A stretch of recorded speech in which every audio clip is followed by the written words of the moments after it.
खऱ्या अर्थाने जर बघितलं तर सर्वांची अपेक्षा पूर्ण होऊ शकत नाही. कुठे ना कुठे काहीतरी अडचणी असतात समाजामध्ये. आपण सगळेच परिपक्व नसतो, परंतु पालकांची इच्छा असते की मला असा जावाई पाहिजे, त्या मुलीला माहित असतं की मला असा नवरा पाहिजे, परंतु पालकांची इच्छा असते की मला नोकरीलाच जावाई पाहिजे.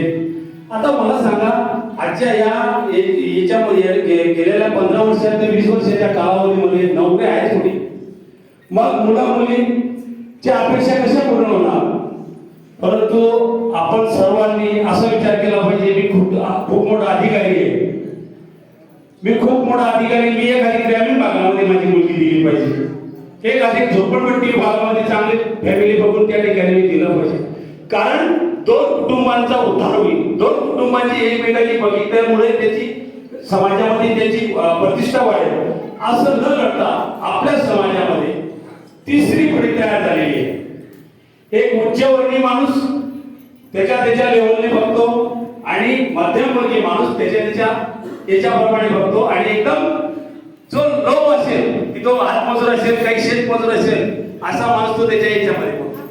असं न करता आपल्या समाजामध्ये बाबासाहेबांनी आपल्याला जे दिलं आहे त्याचे विचार जर आपण खऱ्या अर्थाने ठेवले, आणि आपल्या वयोगटातली जी पिढी होती, कधी शिक्षण बघत नव्हते, कधी